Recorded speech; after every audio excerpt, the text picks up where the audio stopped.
Cerpen berjudul Lala karya Alpi Syahrin Hamdani dibacakan oleh penulisnya sendiri. Aku pikir inilah akhir hidup seorang Lala. Sebuah momen yang terjadi ketika perempuan berusia 15 tahun harus dihadapkan pada masalah hidup yang begitu rumit. Masalah yang dirinya sendiri pun tidak pernah ia bayangkan akan menimpanya. Pada titik ini, dia tidak mengharapkan apa-apa lagi dari dunia. Semua terasa kosong. Ia hanya ingin segera mati. Baginya, hidup adalah sebuah neraka.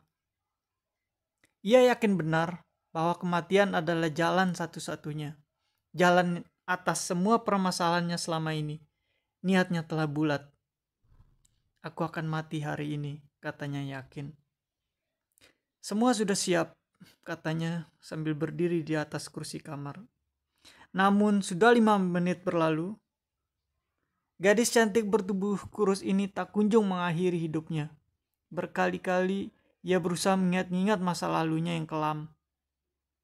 Memantapkan kembali keyakinannya untuk segera menaruh lehernya pada rongga tali jemuran yang menggantung di kamarnya itu. Sesekali ia teringat akan perkataan pemuka agama yang ia temui saat ikut rehabilitasi tahun lalu. Katanya, mati itu perkara yang mudah, yang sulit itu hidup. Jadi kalian harus bersyukur atas kehidupan kalian selama ini. Tapi apa benar begitu? Tanyanya kepada diri sendiri. Apakah mati semudah yang mereka pikirkan? Dia pikir lagi dalam-dalam. Aku tidak suka dengan pernyataan sok tahu itu. Seenaknya saja bilang mati itu gampang. Mati itu butuh keberanian yang luar biasa. Dasar orang-orang bodoh. Tahu apa kalian tentang perasaanku? Jawabnya kesal. Ruangan kamar ini cukup besar, muat untuk menaruh 4 double bed. Itu pun masih ada ruang yang cukup untuk lemari pakaian orang dewasa. Lala anak orang kaya. Apapun yang dia inginkan, selama itu berupa materi, sudah hampir pasti akan terpenuhi. Tinggal minta saja ke papinya. Namun naas, selama 2 bulan terakhir, papinya resmi menjadi tersangka kasus korupsi impor beras. Papi merupakan orang penting di pemerintahan. Meski begitu, sejak kecil Lala tidak pernah tertarik dengan pekerjaan papinya itu. Dulu Lala ingin menjadi penyanyi. Ada banyak lagu-lagu Mariah Carey hingga Adele yang ia cover di akun YouTube-nya. Namun sekarang dia sudah kehilangan minat sama sekali. Dia ingin melepas semua kenangan-kenangan itu. Sementara itu, Mami tidak bekerja. Sehari-hari menghabiskan waktu dengan pelesiran. Kadang bersama kawan-kawan sosialitanya. Tapi kadang juga ia menemui papi saat ada acara pernikahan anak pejabat atau pengusaha. Lala sebenarnya anak yang cukup bahagia. Kasih sayang selalu dilimpahkan kepadanya sejak ia lahir. Terlebih lagi, Lala adalah cucu pertama dari keluarga Mami. Namun, kebahagiaan itu perlahan mulai berubah.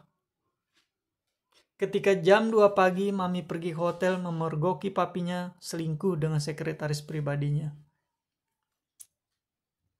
Sejak itu, emosinya mulai tidak teratur, seperti ada awan hitam di atas kepalanya. Ia mulai sering menyendiri. Dia sebenarnya sudah lama tahu bahwa orang tuanya sama-sama punya selingkuhan. Sampai akhirnya pisah ranjang selama 2 tahun belakangan ini. Namun, ia tak terlalu ambil pusing lagi dengan kondisi itu. Ia sudah mati rasa terhadap apapun itu. Semua tekanan batin itu semakin berat dengan ratusan pesan yang masuk setiap hari di akun Instagramnya dengan ancaman teror, cacian, dan hinaan kepadanya sebagai anak koruptor.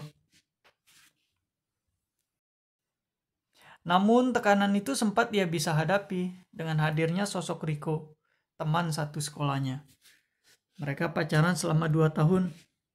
Semenjak itu, Lala seperti menemukan pelariannya tanpa dia sadari bahwa itu awal dari jurang hitam keterpurukannya. Kadang untuk melepas penat, mereka melakukan hubungan seks di hotel yang sudah di-booking Riko. Riko sejatinya memang seorang bajingan bermuka malaikat. Dia yang membuat Lala kecanduan sabu. Selain itu, sudah 2 kali ia mengajak Lala untuk menggugurkan kandungan. Kadang ia menyodorkan minuman aneh kepada Lala. Ini jamu yang aku beli online, supaya kamu nggak hamil. Mujarab banget sayang, aku udah lihat banyak testimoninya di YouTube, katanya. Lala pun meneguk minuman itu dengan muka kecut. Begitulah, Lala memang selalu percaya dengan Riko. Sampai pada akhirnya mereka berpisah. Karena Riko kedapatan sedang pesta dengan laki-laki separuh baya di sebuah apartemen. Riko ternyata seorang biseksual dan Lala terlalu bodoh untuk tidak menyadarinya. Sekarang segalanya serasa mati, termasuk fisik dan emosinya. Ini jalan yang akan Lala pilih. Dia yakin benar ini adalah suratan takdir yang dipersiapkan oleh kehidupan kepada dirinya. Dengan segera, Lala menendang kursi itu jatuh dari kakinya. Seketika tubuhnya meronta-ronta, berayun-ayun kian kemari, tak karuan, sampai tulang lehernya patah. Sekucur tubuhnya perlahan-lahan terdiam. Muka putihnya berubah jadi ungu kemerahan. Badannya berayun pelan, disaksikan tanaman kaktus yang berada di pot kecil dekat jendela kamarnya. Alam seketika bergeming. Waktu seperti terhenti, seolah sedang menghormati kepergiannya. Tidak ada siapapun yang menyaksikan peristiwa menyesakan itu. Yang ada hanya suara lembut angin, mendayu-dayu memasuki sela-sela jendela. Lala telah melepas beban di kepalanya. Perjalanan hidup Lala sudah selesai. Semesta bersiap menguraikan dirinya. Pelan-pelan memisahkan bagian tubuhnya. Partikel demi partikel menyebar ke seluruh ruang. Lala pergi menuju keabadian. Selesai.